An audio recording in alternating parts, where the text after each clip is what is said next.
who is errant in their conduct. Thank you. Jared? I thank you very much, Honorable Speaker. And whereas you have closed that debate, I would want to take a tangent from what both the majority and minority leaders have talked about, Honorable Speaker. Honorable Speaker, we have lately seen discordant voices, especially emanating from the presidency. And the presidency is composed of the president, the deputy president, the cabinet, and those others in that chain, Honorable Speaker. Honorable Speaker, whereas I would be least concerned about what happens in Kenya Kwanza, but when these matters have potential to create disunity in our country, then I will be very much concerned, Honorable Speaker. In Bungoma, where you played a very good host to the most successful Madaraka Days ever in this country, I did realize, Honorable Speaker, that 40 minutes later, when the president had sat down, the deputy president showed up. And the president of the Republic of Kenya had to welcome his deputy, which is totally a break from tradition, Honorable Speaker. On Sunday, during an event of the Akorino brothers in Nakuru, the deputy president arrived 1 hour after the president had sat down. And just next to that president was his seat, which was being warmed by the Minister for Water and Irrigation, my friend Zachary Njeru. And when he showed up, he started, castigating the weather.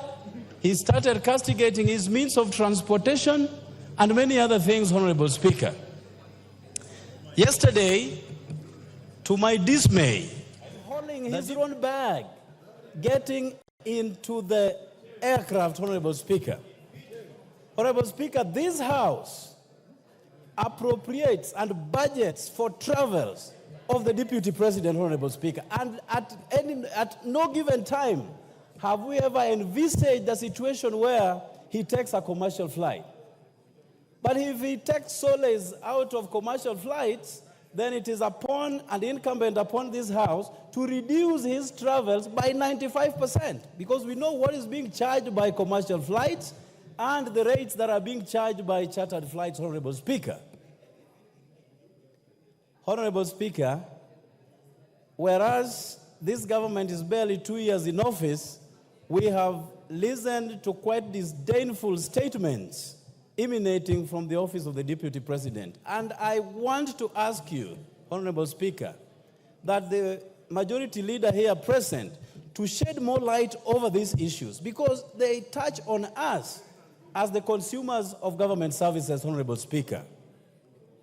Whereas a lot has already been spoken about regarding sugar and the loans that were offset by the government, Honorable Speaker. Just yesterday, in a cabinet meeting, 6 billion shillings owed by coffee farmers was cancelled by the cabinet, Honorable Speaker.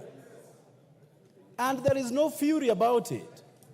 But when the same government cancels debts owed by government-owned sugar mills, then it becomes a matter of concern by one particular governor of Nyeri, Honorable Speaker, who has since abrogated himself the role of a spokesperson of somebody else, Honorable Speaker. You know, I've always believed that governors are so busy. Your point. I've always believed, Honorable Speaker, that governors are too busy to even indulge in issues holding brief for others, Honorable Speaker. So, Honorable Speaker, these are fundamental, germane, and salient issues that, left unchecked, have the potential to create bigger problems for this country that we all love. So I implore upon my very good friend, Honorable Kimani Ichung'wah, the MP for Kikuyu, to shed more light on these matters. Otherwise, if there is a real problem that the Deputy President is suffering, that as a House we can help him solve, that this is the right platform. But if he's creating, disunity and playing victim at the same time so that a particular section of the government would go a different way, then we want to know and call him to order. I thank you, Honorable Speaker, for the... Yes,